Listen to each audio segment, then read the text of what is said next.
Iran पर हमला करने को तैयार है अमेरिका की कैमिकाजे ड्रोन की बटालियन। जी हां, ड्रोन की अलग एक फौज होती है, उस पर कंट्रोल करने वाले कमांडर अलग होते हैं। तो ड्रोन की फौज ने, कैमिकाजे आत्मघाती ड्रोन के फौज के कमांडर ने ट्रंप को कहा है कि हम ईरान पर पूरी तरह से हमला करने को तैयार हैं। दूसरा बड़ा अपडेट, जो अमेरिका के टॉप के कमांडर हैं मिडिल ईस्ट के, उन्होंने ब्रीफ किया है, ट्रंप को बताया है, प्लान समझाया है कि किस तरह से ईरान पर कब कब, किधर किधर, कैसे कैसे हमला हम कर सकते हैं। वहीं डोनाल्ड ट्रंप के करीबी अमेरिकी सेनेटर ने मीडिया को बताया है कि मैंने टॉप के कमांडर और जनरल से मुलाकात की और उन्होंने मुझे बताया कि ईरान पर हमला करने का हमारा पूरा प्लान है। Would you counsel the administration just to move forward at this point with military action? Well, let me say that in the most serious rooms of consultation in this city, some of the best trained people are making tough decisions. But the world will be better off when this regime has been replaced and the Iranian people will be better off. बहुत कुछ हो सकता है। आपकी screen पर update देखिए, तुर्की ने अपनी कई सारी फ्लाइट्स, बल्कि यूं कहूं तुर्की की बहुत सारी एयरलाइंस ने अपनी तमाम फ्लाइट्स को रद्द कर दी है। यहां तक कि कुछ फ्लाइट लाइन अप कर दी गई थी जो तेहरान के लिए रवाना होने वाली थी, वो फ्लाइट कैंसिल हो चुकी हैं। तो देखिए, ऐसा नहीं है कि कुछ होगा नहीं, कुछ न कुछ तो होने वाला है। वहीं अमेरिका के विदेश मंत्री इजराइल आने वाले हैं, जो कि गाजा, लेबनान और तमाम मिडिल ईस्ट के मुद्दों पर बात करेंगे। मेरा मानना यह है, मेरा दिमाग ये कह रहा है कि अमेरिका का विदेश मंत्री इजराइल जो जाएगा वो बात करेगा ईरान पर हमला करने की। बता के थोड़ी ना जाएगा वो कि मैं ईरान पर हमला करने की प्लानिंग करने जा रहा हूं। ट्रंप का पैगाम लेकर जाएगा, ट्रंप की प्लानिंग वहां जाकर बताएगा नेतन्याहू को। देखिएगा जरूर, ये ईरान के खिलाफ बड़ी साजिश होगी। मेरे दोस्तों, अमेरिका का राष्ट्रपति डोनाल्ड ट्रंप खुद ही झूठा साबित हो रहा है अपने ही ऑफिशियल्स के द्वारा। अमेरिका का गवर्नमेंटल जो स्टेटमेंट है वो ये है कि ईरान यूरेनियम बना रहा है, परमाणु बनाना चाहता है, और ट्रंप भी यही कह रहा है, नेतन्याहू भी यही कह रहा है। लेकिन अमेरिका की ऑफिशियल्स और यूरोपियन ऑफिशियल्स, एक्सपर्ट्स रिपोर्ट जारी कर रहे हैं और उन्होंने कहा है कि हमारे पास ऐसा कोई सबूत नहीं है, अमेरिका और यूरोप के पास कोई ऐसा सबूत नहीं है जिससे यह साबित कर सके कि ईरान यूरेनियम अभी भी एनरिच कर रहा है या फिर वो परमाणु बनाने की तरफ आगे बढ़ रहा है। इजराइल की ऑफिशियल्स का मानना यह है कि डोनाल्ड ट्रंप हमला करवाने वाले हैं, क्योंकि अमेरिका और ईरान की बातचीत लगभग पूरी तरह से फेल हो चुकी है।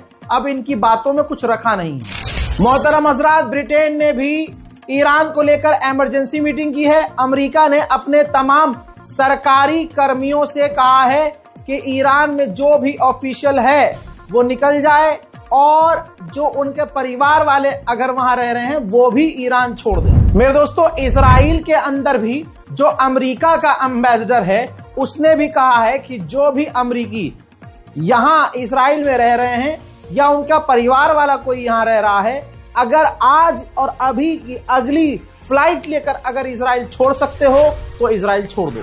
हजरात, Britain, France, Kazakhstan, Germany, Australia और यूरोप के कई सारे देशों ने अपने लोगों से कह दिया है, इसी वक्त अगर आप ईरान और इजराइल में हैं तो तुरंत ईरान और इजराइल से बाहर निकल जाएं। इजरायली ऑफिशियल्स की हवा टाइट है। इजरायली ऑफिशियल ने कहा है कि अगर जंग होती है तो ईरान अपने प्रॉक्सीज से कह देगा कि जो कुछ भी तुम्हारे पास है, जो कुछ भी, सब इजराइल पर दाग दो। अल्लाह अकबर। ईरान हर पासे में बाप साबित हो रहा है। जैसे ही अलग अलग देशों ने कहा अपने लोगों से कि ईरान से निकल जाओ, इजराइल से निकल जाओ, ईरान ने अपने लोगों से कह दिया कि UAE, Qatar, Bahrain, Kuwait, Saudi, जहां जहां आप लोग हैं दूसरी जगह मिडिल ईस्ट में, निकल जाइए वहां से। इसका मतलब साफ है, ईरान इशारा कर रहा है कि जहां जहां अमेरिका के बेस हैं वहां वहां होने वाला है। ट्रंप बिल्कुल गोलमोल बातें कर रहा है और ट्रंप की गोलमोल बातें खतरनाक साबित होती हैं। ट्रंप की यहां हवा भी निकली हुई नजर आ रही है। ट्रंप ने अपने ताजा बयान में कहा कि मैं मिलिट्री इस्तेमाल नहीं करना चाहता, लेकिन कई बार ऐसा होता है कि ना चाहते हुए भी मिलिट्री पावर इस्तेमाल करनी पड़ती है। मुझे नहीं पता आगे क्या होगा, लेकिन ईरान की बातचीत से मैं खुश नहीं हूं। अगली बातचीत बहुत जल्द होगी, तैयारी चल रही है, लेकिन आगे क्या होगा मुझे नहीं पता। मतलब ट्रंप ने बिल्कुल ऐसा कह दिया, मुझे कुछ पता ही नहीं है, मुझे कुछ नहीं पता। इसका मतलब यह है इसे सब कुछ पता है, यह धोखे से हमला करेगा। कतर की सैटेलाइट इमेज जब हमने चेक करी तो हमें पता चला कि अमेरिका ने बहुत सारे जहाज जो कतर में तैनात किए हुए थे कुछ दिन पहले तक, अमेरिका ने कतर से अपने वो जहाज वहां से हटा लिए। पूर्व इजराइल के डिफेंस मिनिस्टर ने ट्वीट करके कहा है कि कुछ ही हफ्तों के अंदर मिडिल ईस्ट में सारा माहौल बदल जाएगा। यानी ये भी इशारा कर रहा है कि ईरान की सरकार गिरा दी जाएगी, सुप्रीम लीडर को मार दिया जाएगा। इजराइल को बचाने के लिए अमेरिका का यूएसएस गेराल्ड भी पहुंच चुका है इजराइल। कंडीशन यह है कि इजराइल ने अपने तमाम बॉम्ब शेल्टर खोल दिए। फाइनेंशियल टाइम्स में खबर छपी है कि अगर अब की बार जंग हुई तो भाई साहब इजराइल का बेड़ा गर्क होना तय है। कैसे? 12 डेज वॉर का अभी भी निशान इजराइल के पिछवाड़ों पर लाइन बनाकर अभी भी मौजूद है। लाल पीला नीला है अभी तक इजराइल। इतना बजाया और इतना पीटा था ईरान ने। दोस्तों बताना चाहूंगा कि फाइनेंशियल टाइम्स ने दावा किया है 12 डेज वॉर में जो इजराइल के डिफेंस सिस्टम से मिसाइलें निकली वो इतनी निकली कि अभी तक इजराइल के सारे डिफेंस सिस्टम की मिसाइलें फुल वापस रिफिल नहीं हुई हैं।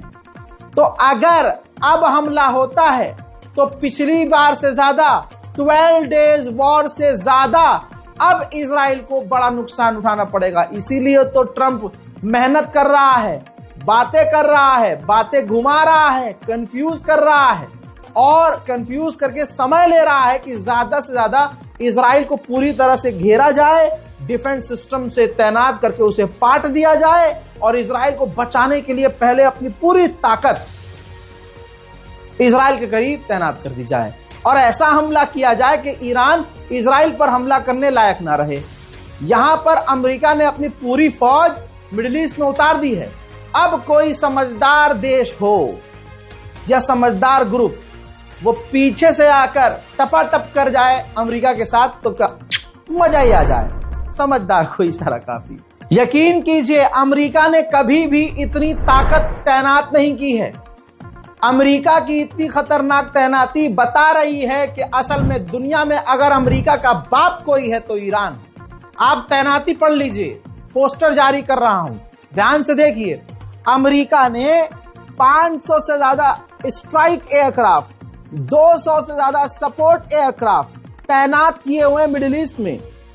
भाई 100 5th जनरेशन के फाइटर जेट F-22, F-35 समेत, साथ ही 100 से ज्यादा रिफ्यूलिंग टैंकर्स, 20 जासूसी AWACS जहाज एयरक्राफ्ट, 18 इलेक्ट्रॉनिक वॉरफेयर एयरक्राफ्ट और दर्जनों navy destroyers, missile aircraft, special mission aircraft, multiple US navy destroyer और कैरियर तैनात किए हुए हैं।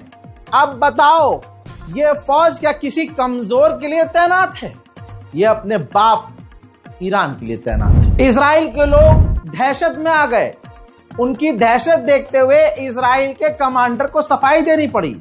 सामने आकर उन्होंने वीडियो जारी किया कि यहां सब कुछ शांति से है, सब कुछ काम है, कोई भी डरने वाली और खतरे वाली बात नहीं है, हम रेड अलर्ट पर हैं और ईरान पर हमने पैनी नजर बना के रखी है। צהריים טובים. במהלך השבוע האחרון כוחות צה"ל המשיכו לפעול בכלל הגזרות, בהגנה ובהתקפה, והעמיקו את הפגיעה בתשתיות הטרור לצד סיכול מחבלים. ברצועת עזה, כוחות צה"ל פועלים במרחב הקו הצהוב, תוקפים מחבלים, מתארים את המרחב מתשתיות טרור ומעמיקים משמעותית את הפגיעה ברשת המנהרות. בלבנון, אנחנו ממשיכים לפעול באופן יומיומי נגד ניסיונות השיקום וההתעצמות של ארגון הטרור חיזבאללה. דוגמה לכך היא התקיפה שביצענו אתמול במרחב בעל-בק. במהלכה פגענו בריכוזי תחמושת וחיסלנו מחבלים מכוח רדואן. לא נאפשר לחיזבאללה להתעצם ולהוות איום. अब आपको बता दूं कि इजराइल के अंदर अमेरिका के F-22 जो तैनात हैं वो हैंगर में नहीं है। समझदार समझेंगे, वो हैंगर में नहीं है, वो रनवे पर खड़े हुए हैं। रनवे पर खड़े हुए हैं। कभी भी 15 से 20 सेकंड में ये फाइटर जेट उड़ान भर लेते हैं। तो सोचिए, ईरान पर हमला करने के लिए कभी भी अमेरिका के फाइटर जेट इजराइल से उड़ान भर सकते हैं। 3 साल से जंग में है ज़ेलेंस्की यूक्रेन। 3 साल से रशिया पीट रहा है और ये पिट रहे हैं। पूरी दुनिया से पैसा मांग कर, समझ रहे, पैसा मांग कर, यूरोप से पैसा मांग कर अभी तक ये जंग में घिस रहा है। पूरी दुनिया में सबसे ज्यादा करप्शन खुद यूक्रेन में हो रहा है। लेकिन अमेरिका और यूरोप को खुश करने के लिए ईरान और अमेरिका और इजराइल के इस ताबड़तोड़ जो बहस चल रही है, जंग के हालात में कूदा है ज़ेलेंस्की। कहा कि ईरान के लोग चाहते हैं कि रिजीम चेंज हो और मैं भी चाहता हूं कि रिजीम चेंज हो और ईरान के खिलाफ एक्शन हो, ऑपरेशन हो। वहीं ईरान को अंदर ही अंदर से तोड़ने की कोशिश की जा रही है। ईरान के अंदर एक बार फिर से तेहरान में आग लगी है, तस्वीर देखिए। लेकिन ईरान ने आधिकारिक कोई बयान जारी नहीं किया है। अमेरिका इजराइल यही चाहेंगे कि अंदर ही अंदर इसी तरह से ईरान हिलता रहे, तबाह होता रहे, आग लगती रहे, धमाके होते रहे। हजरात, किसी भी अरब पर भरोसा ना करना। ओमान का ऑफिशियल अमेरिका पहुंचा है और अमेरिका के उपराष्ट्रपति से मुलाकात की है और तमाम सीनियर लीडरों से अमेरिका के बात चल रही है। ओमान का जो अफसर पहुंचा है, तो समझ सकते हैं ना, अमेरिका ऑफर कर देगा ओमान को कि टेंशन मत लो, जो नुकसान होगा हम भरेंगे, आपको F-35 देंगे, आपको अपना डिफेंस सिस्टम देंगे। अगर ईरान ने कुछ किया आपके साथ तो हम आपकी इंश्योरेंस ले रहे हैं भाई। और ये अरब तुरंत अमेरिका के आके अपना झब्बा उठा देते हैं कि आ जाओ। ईरान के कमांडर ने कहा, ईरान की फोर्स के कमांडर ने कहा है कि हम हर तरह से तैयार हैं, अमेरिका के हमले के लिए हम तैयार हैं, लेकिन अमेरिका ने कोई भी गलती की तो पूरे इलाके में आग लग जाएगी। हजरत मोहतरम, फिलहाल ईरान अपडेट में इतना। इस रिपोर्ट को शेयर कीजिए और इंतजार कीजिए ईरान के दूसरे अपडेट का, जो कुछ ही वक्त के बाद आपके सामने मैं दोबारा लेके आने वाला हूं। फिलहाल के लिए इतना ही। मैं हूं रजा और आप देख रहे थे रजा ग्राफी अनस्क्रिप्टेड। जय हिंद।